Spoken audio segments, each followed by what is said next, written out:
now I can see it. Loading.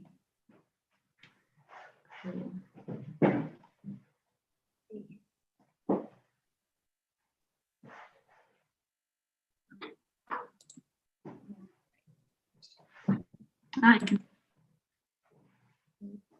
Let's wait a little bit, people.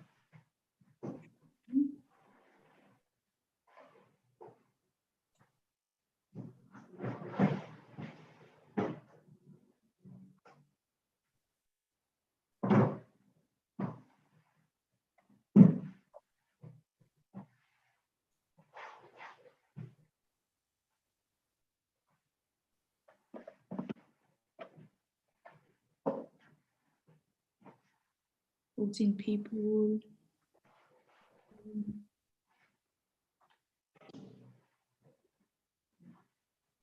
We wait a couple of minutes before we start, so that people have time to click on the live. Sure, makes sense.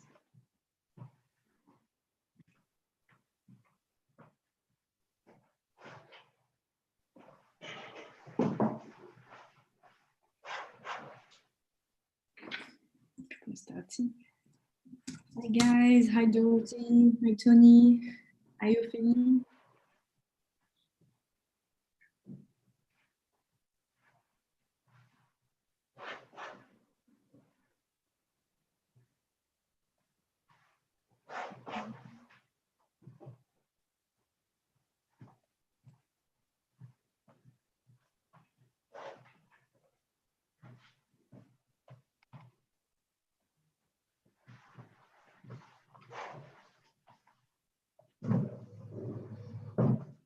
Chloe.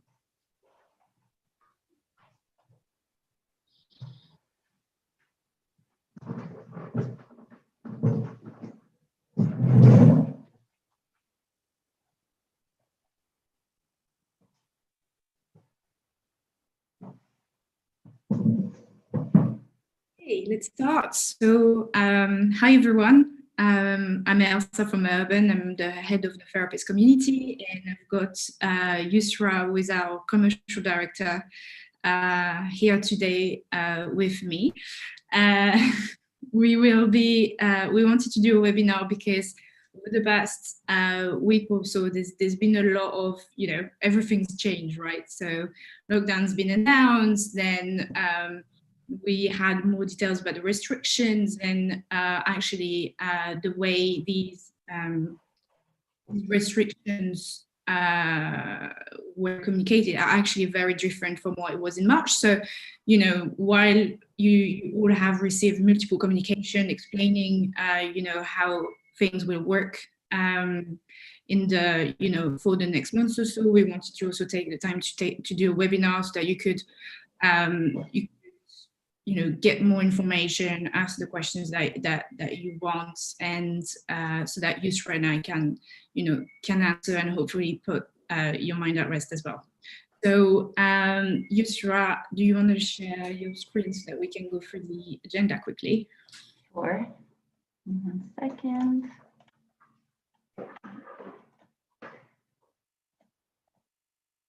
Here we go. And sending. Okay, brilliant.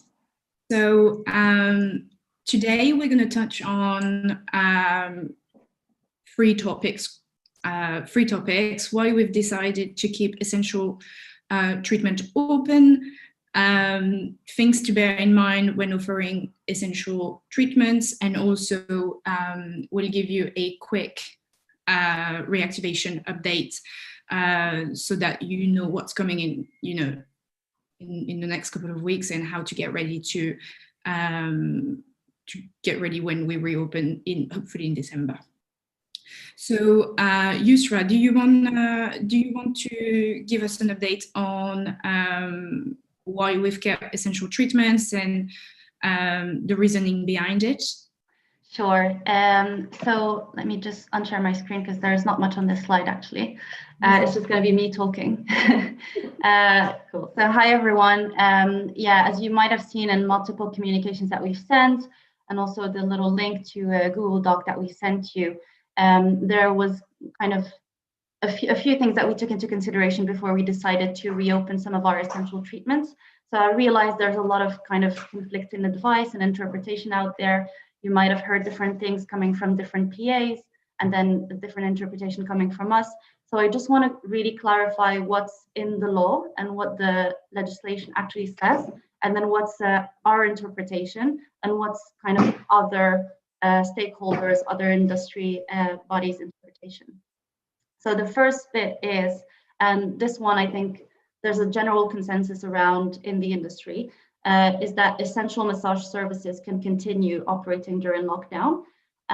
So the single one piece of legislation actually that we have and that we're following, and everyone is following through this, is this one line that is coming from the law that was passed on the new coronavirus restrictions. And it's a line that is in the section about businesses that are allowed to remain open during the lockdown. And this line says some of the businesses allowed to stay open include dental services, opticians, audiology services, chiropody, chiropractors, osteopaths, and other medical or health services, including services related to mental health. So this is the only line that you can find in the law. There's nothing else that kind of anyone out there is using to justify why medical massage is allowed to continue. And then coupled with this, there's another bit of kind of information coming from the government, which can be found in the UK Standard Industrial Classification of Economic Activities. So this is kind of the big register that the government holds of how we classify all the activities out there in our economy. And this one defines what we mean by other human health activities. So in that bit of law, it says that other medical and health services are allowed to continue. And then we go into this classification and we find other human health activities that are defined as activities for human health, and they include activities not performed by hospitals or by medical doctors or dentists, including medical massage. So this is the law. That's what's written out there in the law and in what government publications that we can find. Now we move on to how we interpreted this. So at Urban, we took these two elements and we believe that the two together mean that actually medical massage can continue and is allowed to continue during this lockdown. And you'll find some associations out there that say that it is only allowed if you're referred by a medical doctor. There is absolutely nothing right now in the law that says that. It's their own interpretation. We did not find anything to support that actually. And from this kind of snippet that I just read to you, it actually says that it doesn't need to be performed by a medical doctor, and there's no reference of a medical referral being needed. So that's kind of the first bit about why remedial massages are allowed to remain open. Then the second bit that we needed to clarify at Urban is mobile massage allowed? So can you treat someone in their own home? And again, here, what the law says is that there are exceptions to the limitations around indoor gatherings, and these include for work purposes, which would cover, anyone who's going to someone else's home, not for a social gathering or for like a cup of tea, but actually to perform their job.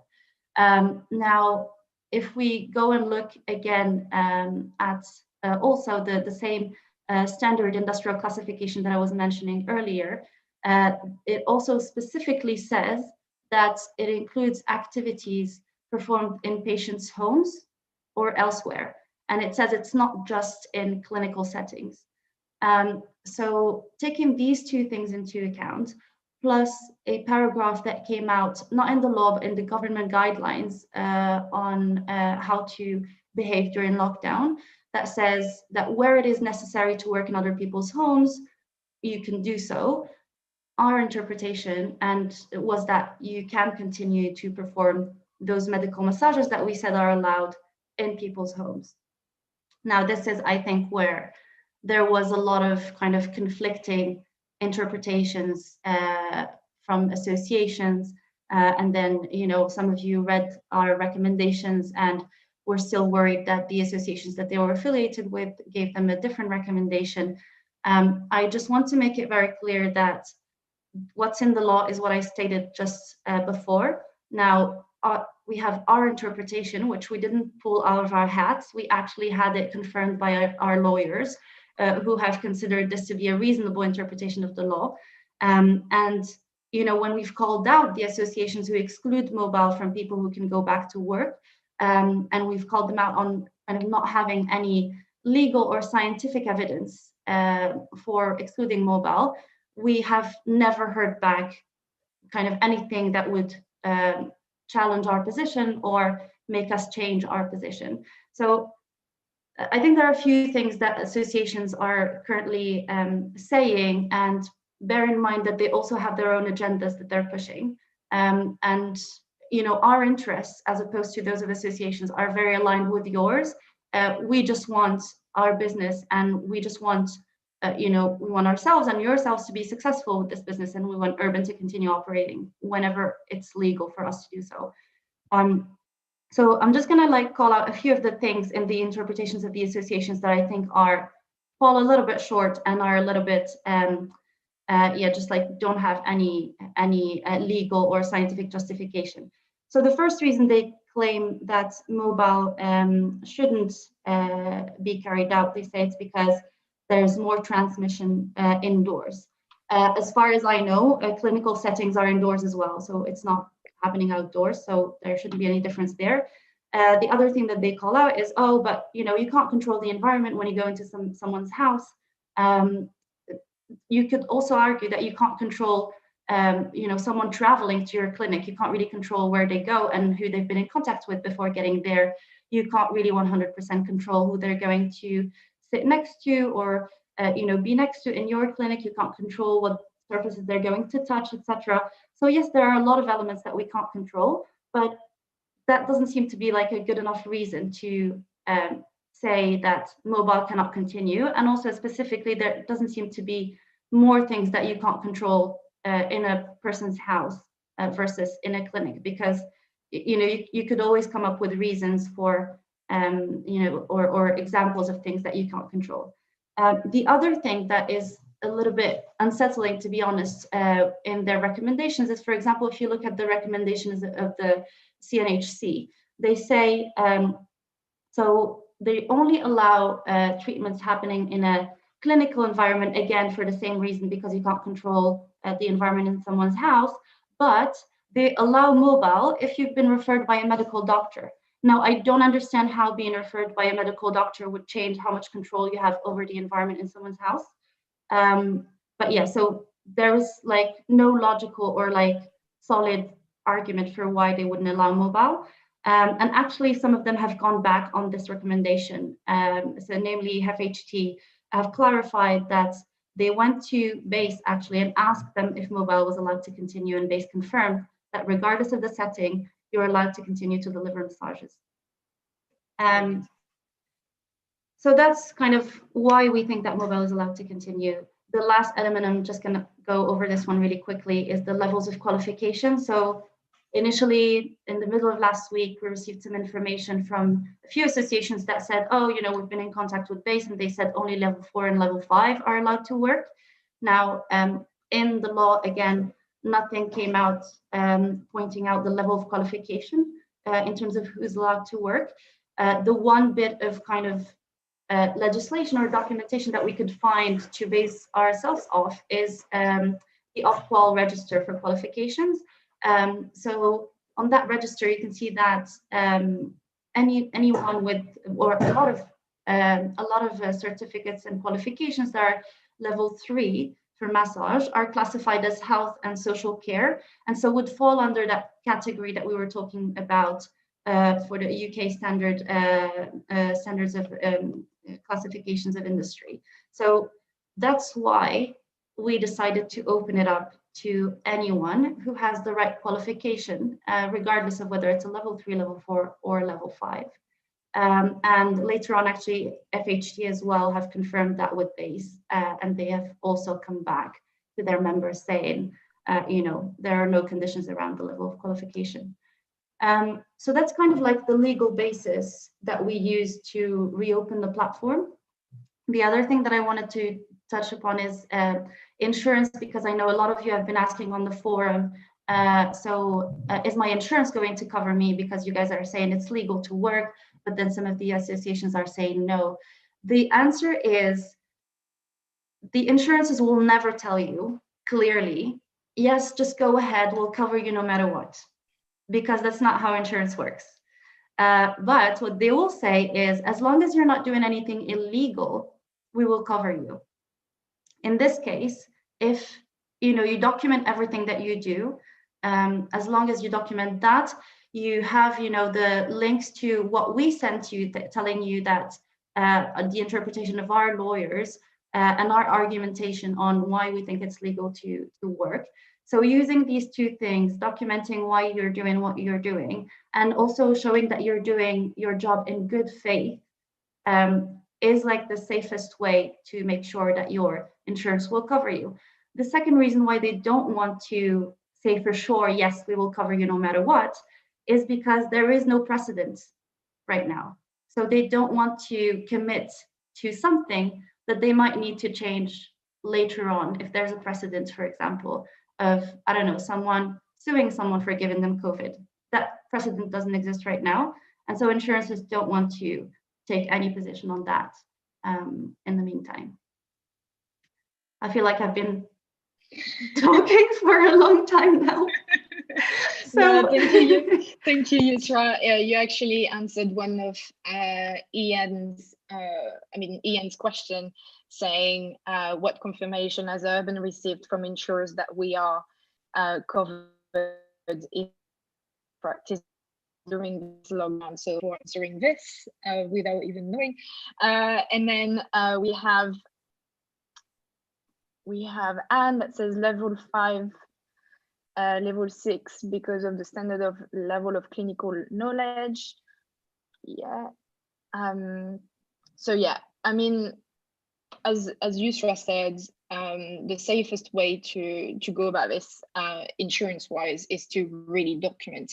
And I guess we always come back to the same point, whether COVID is happening or whether it's not happening, is consultation form. I mean, there is like, you need to get your clients to fill out a consultation form whenever you have a treatment with them. And this way, if there is an issue or claim with your insurance, then you have proof that you did the right things, and therefore that either the client lied or like whatever they may claim as is not founded. So one thing that I always encourage you to do, and I insist, it is not an Urban requirement. It would never be an Urban requirement. It's actually a requirement from your insurance that you must do a consultation form with your client every time you see them. So even if you see them 3 times a week, just do it, because something may have changed and you want to make sure that you are covered. And in case of a claim, an insurance will ask you for the consultation that you've performed with that client, and usually if you don't have it, they will most likely not cover you. So if you're worried about insurance, I think the first thing to make sure you do is to do that every single time. So you can use templates that we have online, you can use your own, but yeah, it's very, very important. And yeah, just to go back to kind of what insurers say specifically, while, for example, Valence haven't responded to our questions, Superscript have answered saying exactly what I was saying earlier. So we will cover you as long as you are within the guidelines, are not doing anything illegal. Yeah, I think that's yeah, it's what they will all say. And this is very similar to what they were saying back in July when we were reopening, where everybody was wondering, can I operate, can I not? And they were saying, you know, like they don't take any risks. That's the business they're in. So they will say, "Ooh, no, just follow the law, whatever that law says." So yeah, we have a question from Zara Adam. I've had availability on all week and I haven't had any bookings. Our clients are aware that they can book deep tissue massage. I know that an email was sent regarding essential sports. Yes, so we are sending an email this evening at 6 p.m. to customers. We haven't kind of actively pushed this towards them for a few different reasons, actually.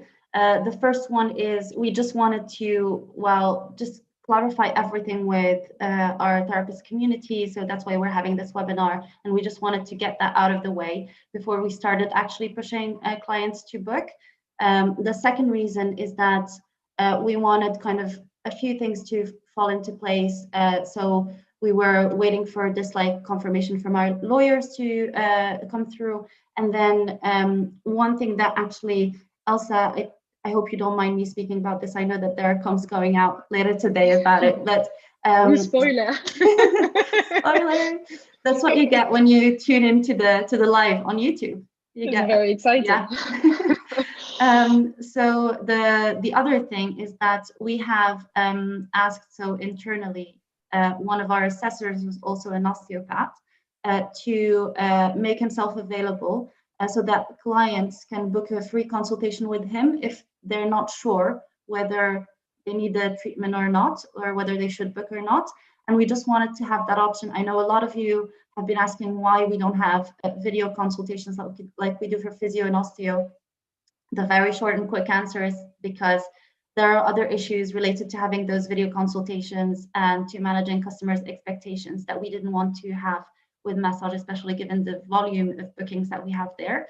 And so we thought that this would be a good alternative to offer kind of this free consultation with Rocco, who's our in-house osteo, who will then be able to direct any customers who are still in doubt about whether they should be booking an essential treatment to book either essential sports, essential deep tissue, or osteo or physio. So that has been set up yesterday, and it will be going out to customers today. It's not a mandatory consultation, but it's there for anyone who is still kind of, after reading all the kind of guidance that we give them around what's an essential booking, is still having doubts, so they can have that call with Rocco. Yeah, and also, I mean, we would like, I know a few of you asked us on the forum and also via customer service, if we could provide you with a list of questions to ask when reaching out to your clients before an essential treatment. So just to remind you all, if you haven't seen the communication about this, when you're being booked for an essential treatment, you should always try and reach out to your clients prior to the treatment via instant messaging, or you can use the call functionality of the app to check with them whether the treatment is essential or not. So in terms of questions that you can ask, we're not going to provide you with a list of questions, but we're going to provide you with a non-exhaustive list of conditions that may be deemed as essential, so that you can use that as kind of a benchmark to decide to go ahead with the treatment or not. If you feel that it's not essential, then therefore, you know, speak to customer service, let them know that this client doesn't need an essential service, and let them know, ask them to get in touch with the clients for canceling the booking. I'm just reading the questions. I think also, Elsa, it's worth just reminding everyone that you know, even for example, if you start your message with hi, just wanted to kindly remind you that our usual relaxing services aren't available. What you've booked is an essential treatment for treating any pain or discomfort you might have if you can't treat it with self-care. You know, just like saying something like that will already help you filter out quite a lot of, you know, potentially people who would have booked just for relaxation. The other thing I wanted to say is, as opposed to if you were working on your own, we are already doing like a lot of the messaging to the customers for you. So that should provide a first level of triage, just people coming on the app seeing that, you know, you have to click through essential services, not the ones available from 2nd of December, reading through the treatment names and descriptions that we've put together, all the emails that we're sending, reminding everyone this is just for, you know, if you actually need a hands-on treatment. So all of that should already provide a first level of, you know, triaging of the customers. Yeah. And also, Buzz is asking, in the I'm going to summarize a little bit. Basically, if the client, if we don't have time to reach out to the clients before we get to the treatment, or if we do not hear back from them on time before the treatment, should we triage when we get there? The answer to that is absolutely. Again, use your consultation time and your consultation form to take down all of the details that they are giving you and to make a call over there. If you have to turn them down, I mean, it's a very delicate situation, of course, but you know, it's absolutely, you know, you're a professional, you do this all the time, you know, you may have had those type of situation with contraindication before. It's exactly the same process. Like if you feel it's not right to perform the treatment, whether it's because of a contraindication or whether in this case you feel that it's not essential, then you know you should politely let them know and contact customer service so that they can, you know, they can cancel the booking and handle the client after that. But yeah, that's how you should proceed. We don't expect that it should happen too much, but given how much we're telling them about this, as Yusra said, we are bombarding them with messages all over the website to let them know that they should only book if they feel that's essential. And also we are again encouraging them to book a pre-consultation with one of our sisters as well, to avoid them booking and then you know, letting you know that this is not essential. So you know, they should basically know. And Buzz is asking, so it's safe to say that clients which needs pain management can be treated? So yes, essentially. Yes. We will email you after, I mean tonight, with the list of conditions that can be considered as essential. This is important to remember that this list is non-exhaustive. So there could be more, you know, like this list would be like, I don't know how many meters long if we had to put every single thing down. So, you know, at the end of the day, you are qualified professionals, you know your job, you know it, you know, you've been practicing it for even, I mean, Yusra and I are not massage therapists. You do not want a massage from me. We of course have experts that, you know, have in-house like Nadej that you know, help us compiling those lists. But you know, you are your own person too. You know, you make those decisions as a self-employed professional and as a self-employed massage therapist every day. Trust yourself, trust what you've learned, and then, you know, also use the document that we're providing you to help you know, reassure you. But yeah. And also, again, we come back to this idea of doing things in good faith, because that's ultimately, like, even if you do have an insurance claim or anything, if you can prove that you performed the treatment in good faith because you thought that you were generally helping someone, then, you know, you're covered basically. Exactly. So Annie is asking an interesting question, is do we get a copy or can we find what Urban asks / initial triage questions to clients? So we do not ask any initial triage questions to clients. What we do is we tell them that this is repeatedly, that this is that they should only book this treatment if it's essential.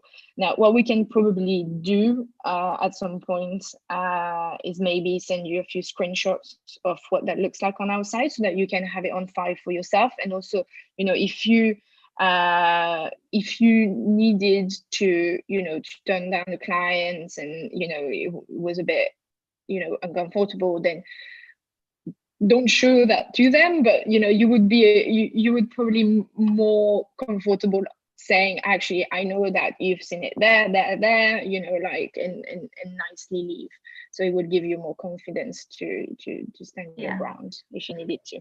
Especially if you like come across a client who is blatantly just disregarding all of the messaging that we've put everywhere, like literally in all the emails, in all the treatment descriptions, we're saying, this is not a relaxing treatment. We've suspended all our well-being treatments until the 2nd of December.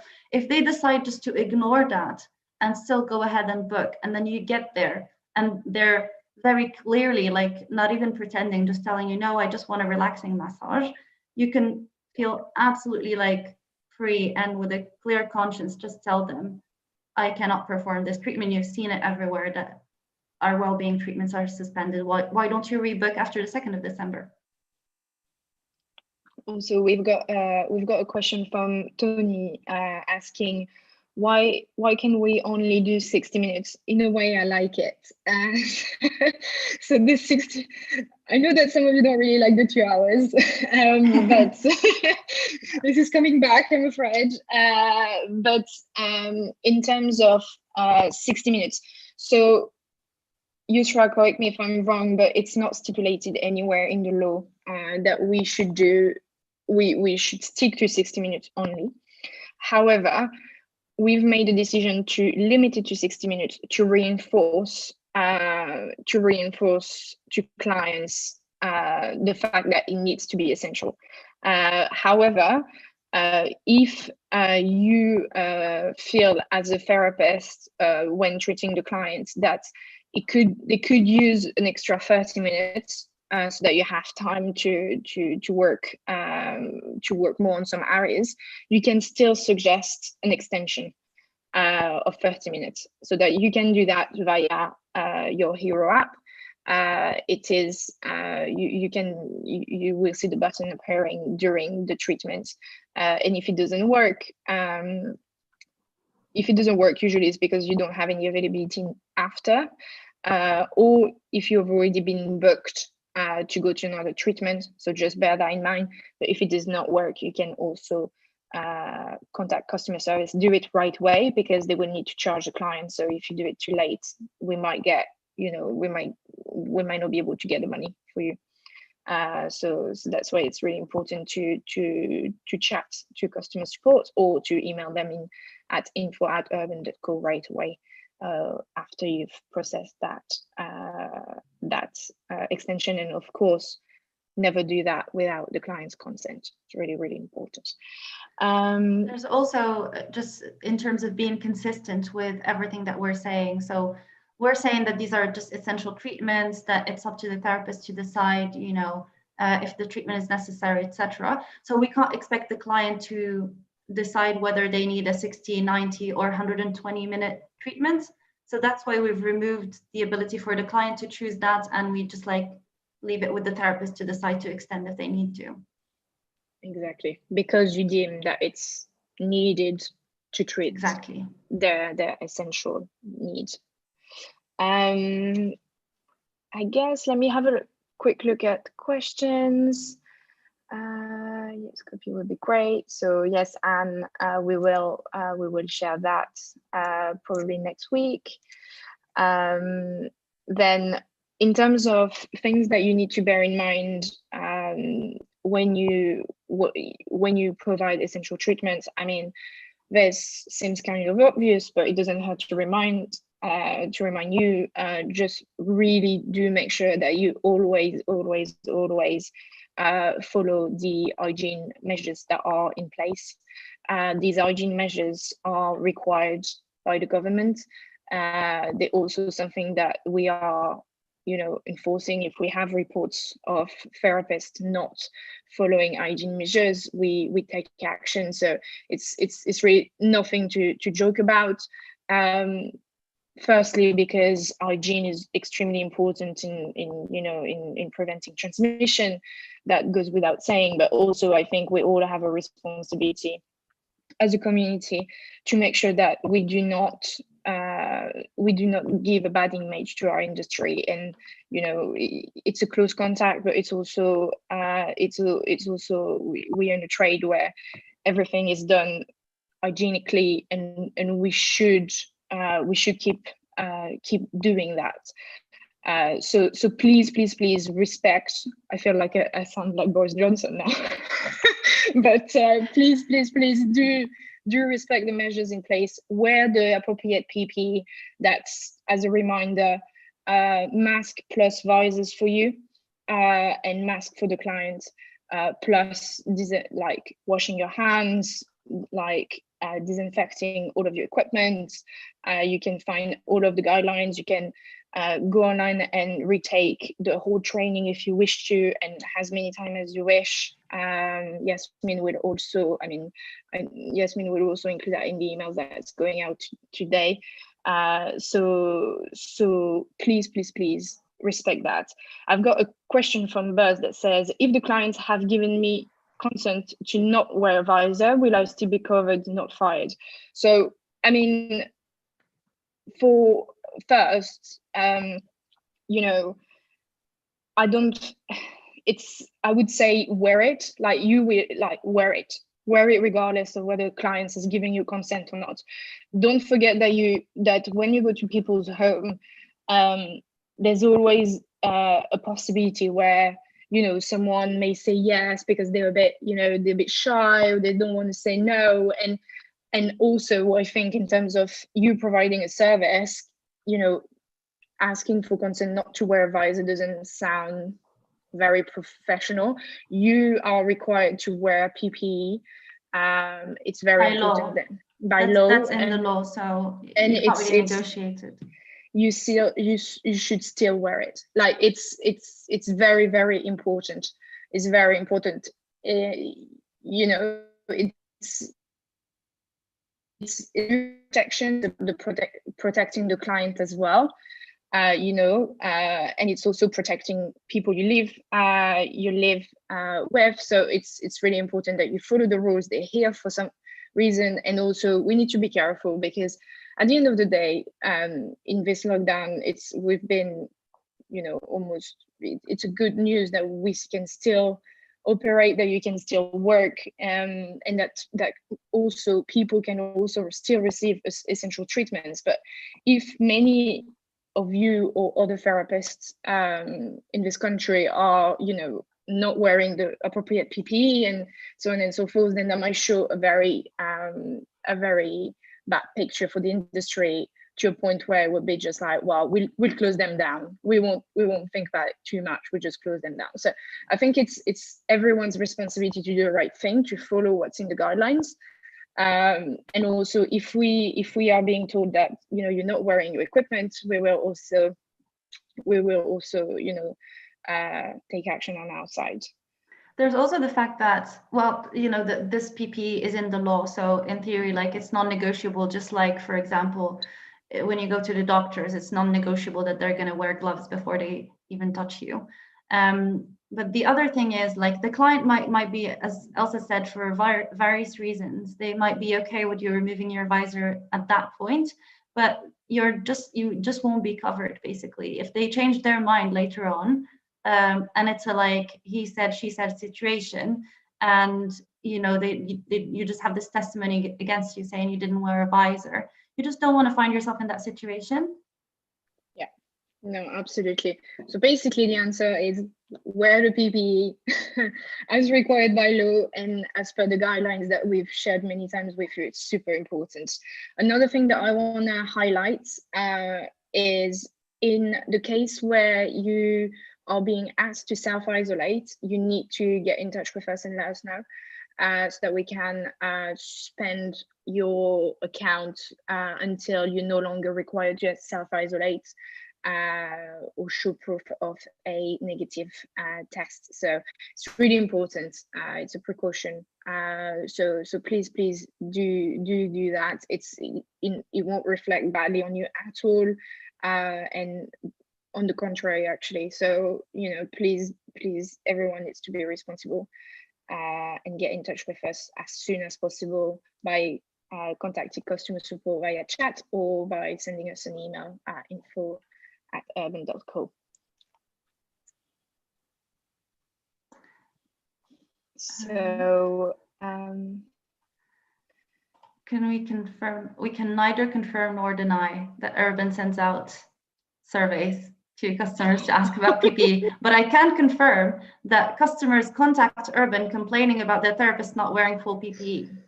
That I can confirm. What the other thing is, he said, she said means therapist is wrong. No, that's not true. Actually, all our processes are made so that we always collect feedback from both sides before we even start to think about what we need to do with this next. I'm just saying, like, from an insurance perspective, you don't want to find yourself in a situation where you have a claim against you of someone saying you didn't use proper PPE, because it's very likely that it might not work out well for you. Yeah. Hi, Joel. Then Nicolette is asking, I haven't passed the deep tissue test and I need to test massage before you can add to my profile. So you will be able to do this to test tissue, or should I wait after lockdown? You can still, so if you are qualified to offer the deep tissue and want to add this to your profile, you can still do this. So with lockdown, like many companies, we had to think out of the box, and we've actually moved our assessment process online. So it's still thorough. You're still answering questions, and it's still very quite hard, actually. But yes, you can pass the test online, and you can add deep tissue to your profile now. So we get in touch with customer support to ask or have a look at the FAQs. We can also we will probably send you more information and a link if you get in touch with us. And you should be able to add to your providing that you pass and you're qualified, and also that you have the right level of insurance. Then you should be able to add this to your profile and start offering it as soon as possible, really. There's a question about where we found the guidelines. We have circulated a document with the actual, the exact links to all the different legislation that we're using, or the different sources. We can, I guess, also we can put the link here as well. So there you will find the exact legal grounds on which we've decided to reopen. We have also asked for advice from our lawyers to confirm that the interpretation that we were doing of those laws and guidelines was reasonable and acceptable, and they have confirmed it. Yeah, so we will definitely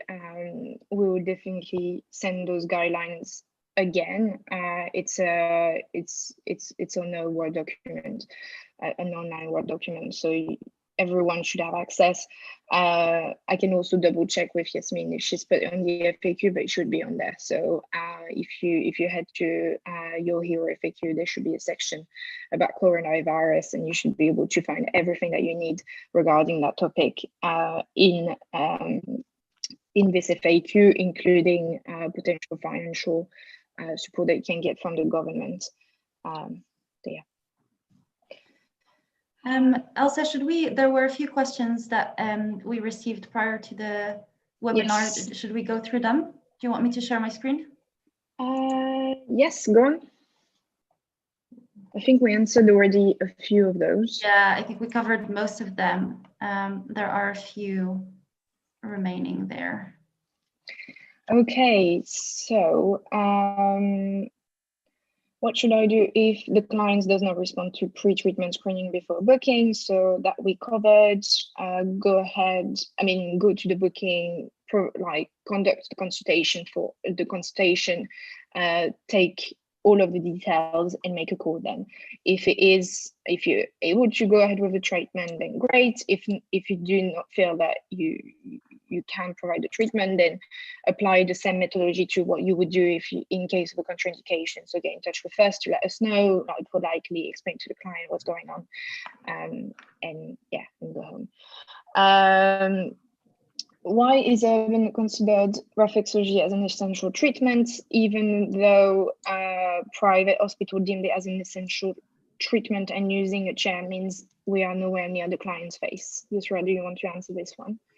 Yeah, sure. I'm going to actually talk about reflexology and lymphatic drainage as well, because I know it's one that came up on the forum as well. So first of all, like what's deemed essential has nothing to do with how close you are to the client's face. So in this case, the fact that you're using a chair is not really relevant. The second thing is, so for reflexology in particular, so, you know, like all the treatments that we reopen, we review internally with our quality expert.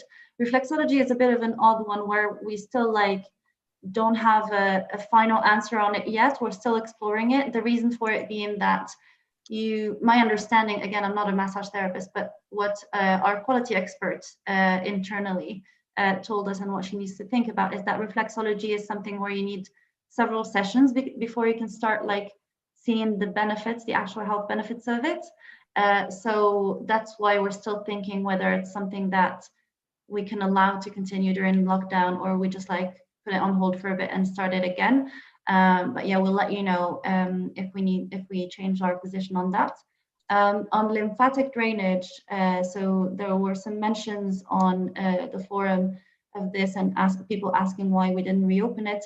So there are two kinds of lymphatic drainage, right? There's like a medical lymphatic drainage, and then there's lymphatic drainage for like aesthetics or like more kind of beauty lymphatic drainage.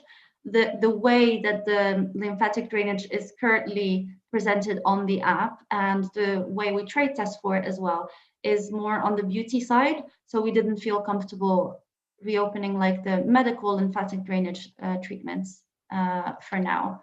So yeah, so that's why. Thank you, Yusra. The next question was about the duration of the treatments and whether and why we're doing 60 minutes only. So again, we're doing 60 minutes so that, you know, it reinforces the clients that the treatment is for essential purposes. But if you wish to, if you deem necessary as a professional that they should be extended the treatment to 90 minutes, for example, so you have time to work on more area, then of course you will be able to do that through the app. Again, only do that with your client's consent for that. What extra questions should I ask my client after they've booked me to ensure the treatment is installed? So we've answered that, but I think it's okay to reiterate, as this is the big theme of today. So essentially, you can, I mean, it's up to you what question you're asking them, but what we're going to do is that we're going to send you a list of non-exhaustive conditions deemed as essential, so that you can help your judgment. So when you ask them, you can refer to that and make a call. As Yusra said before, we are repeatedly saying on the website to clients that they should only book this if it's essential. We're also implementing a consult for clients that wouldn't be sure what essential would be. So essentially they've had the opportunity to read through and to understand why, I mean, if they have a good reason to book, but still contact them, ask them. If you can't, ask them when you are at that place. It's very important. I gave an essential deep tissue massage the other day, and it did not feel like it was for injury or real problem. Is this okay? I'm also going to add to this. Vermilda has asked, I saw a comment where if the client is booking an essential deep tissue massage, but you show it's actually a pregnancy massage or just for relaxation, are we breaking the rule by managing them? So essentially, this is this is quite important to make sure that you are delivering treatment for essential massages only. So that doesn't include relaxation. It also doesn't include pregnancy, not because not because pregnancy is not seen as essential, but because pregnancy is treating vulnerable population. So it's quite important to manage people's expectation about this if you're encountering these situations. It's just an additional layer of risk, right? So, and especially right now, anyone who's vulnerable should be shielding, you know, because as opposed to a few months ago, the R rate has gone up. And so there's just a higher risk of those people being exposed. So that's why we'd rather keep pregnancy closed for now. Yeah.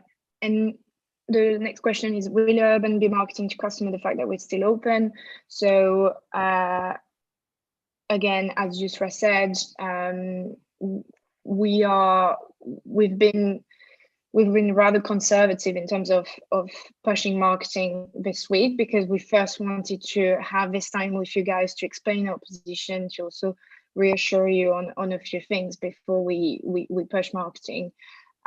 So we will be doing a bit more of that in the coming weeks for sure. And already, like, we have Google ads are live since Monday. Facebook ads have gone up today, and then we're sending emails to existing clients today at 6 p.m. as well. So yeah, add that availability. So yes, at hours, they will be aware. So if we cancel because we feel it's non-essential, will the cancellation be counted according to Urban cancellation policy? So in terms of the therapist cancellation policy, which says essentially if you get booked, you should honor your booking. Of course, you won't be penalized for canceling a booking for that reason. It's a little bit like it's a bit like contraindication. So if you get there and you see that there is an issue, then you have to turn down the booking, then you'll still be paid. However, if you found out before the booking, then in this case we'll have to we will not apply the usual cancellation, because we will need to give 100% of the money back to the client prior to the booking, and also it's a bit of a weird situation for that one. So we will honor the cancellation policy. If you go to the booking and you have to turn it down, of course you'll be paid in full in that case. Dragos, high client complained yesterday that we didn't know that he still can book a deep tissue. As Urban didn't send any email to users, you only sent an email about sports last week. There are more emails and marketing going out about this. Are you going to send that email, please? It would really help the therapist offering essential. Also, I extended 6 minutes a few days ago. I do believe that was okay.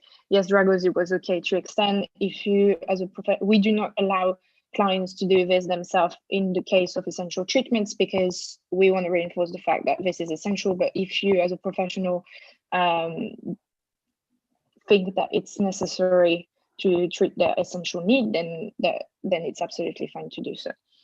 I think that's it. I think we had a question a bit higher up about France. Let me find it.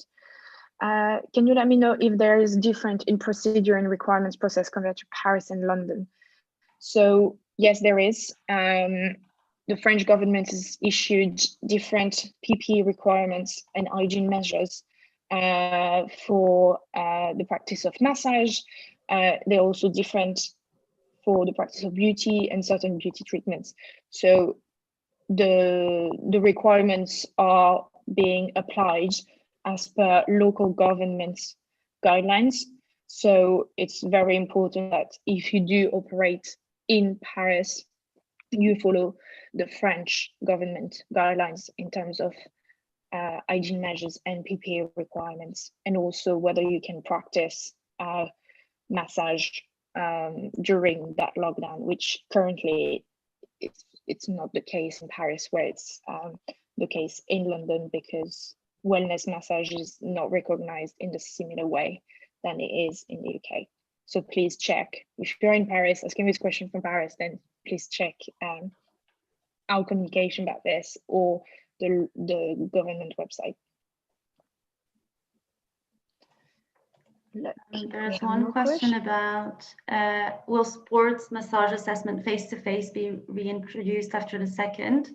The answer is no. So we've now moved to fully remote assessment for all services that we offer. For sports massage particularly, we still require a video to be sent in. And the reason we did this is because it's just impossible to say when we'll be able to reopen our offices and have trade tests back in. The other reason is that it's just it takes more time for you and for us, right, to have these physical trade tests. And we have been developing the questionnaires that we use. We've been developing them for years, running them in parallel to trade tests, physical trade tests, and comparing the results. So that's how we came to set the pass marks that we have right now. And we've asked a few of you as well to contribute to that. We've asked you to take those tests so that we can, just assess what was a right pass mark for someone who offers treatments of a good enough quality to be on the platform. The other thing that we're doing is that we're reinforcing our tracking of quality after onboarding. So for anyone who comes through these kind of remote onboarding techniques, we're just kind of keeping a closer eye on the first few bookings, just to make sure that everything goes okay, or if people need more support, for example, in managing their bookings or other things. Thank you, Yusra. Okay. And then the last point I wanted to touch on, so it's about reopening in December. So for now, as you will probably know, we haven't heard anything back in terms of whether the lockdown is going to be extended or whether we will be able to reopen or whether we will have to reopen less strict than it was back in March and back in July. Why? Because everyone's been learning a lot about what this virus do, and now we have PPE requirements in place, which we didn't have back in May, for example. So we have all reasons to think that we're definitely going to be opening back on the 2nd of December. So we will start reaching out to you next week to share details about, for example, data around how customers behaved after reopening post first lockdown, so that you can make the best decision about your availability, your service areas, and make the most of your time when we reopen. In terms of that, actually, we are working on something where we will be able to give you more and more personalized suggestions for you to add your availability at X time, X in certain types of zones and stuff, depending on how you usually do that. So for us to be able to give you good suggestions about reopening and when to add your hours, it'd be good if you could post on the forum or reply to the forum post that we're probably going to post tonight about, okay, what do you want to know? What do you want to know? Do you want to know the zones where you had most of your customers? Well, you probably already know that, but maybe you want to know at which time this service area is getting the most searches from clients. What do they search? Do they search for more for for deep tissue at that time. So all of these kind of questions that you have, please feel free to add them on, to reply with those on the forum post, because we are currently working on the first few communications that we're going to be sending next week. And if we can, make them as useful as possible and give you the answers that you've been wondering about all of that time, then, great. So please, head to the forum later on this evening and answer to the post with those questions, that we can compile a useful email for you.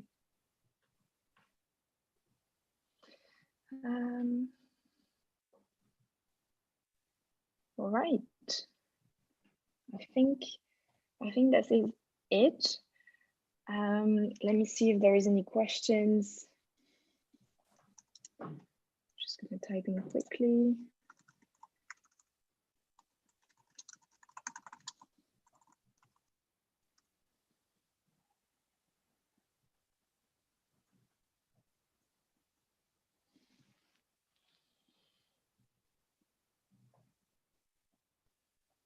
Right, so Buzz is saying, would it be possible to get a stats breakdown available to us via the app, or things like how many male clients, how many female clients, how many clients exactly are in which areas?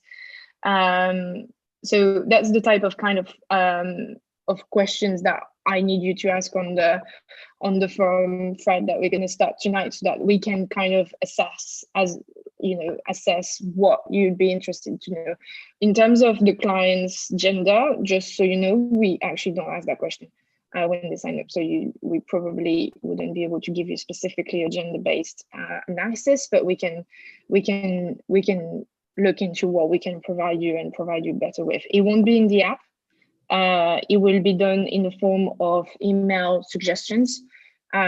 Simply because we need to make sure that we test that first before we integrate it in the app, and also get the right type of data for all of you. And then once we've understood what you really wanted to have, what were like the top, 10 pieces of data you like the most as a community, that maybe we could think about having in the app. But for now, it will be in the form of emails. So we'll be kicking off this next week with the reactivation email that we're going to be sending. So please, the more you give us ideas about what you're interested in, the better the emails will be. All right, I think that's all. Thank you very much, Yusra. Guys, if you have more questions, head to the forum. Yasmin and I will do our best to answer as soon as possible. But yeah, thank you. Have a good evening, guys. Bye, guys.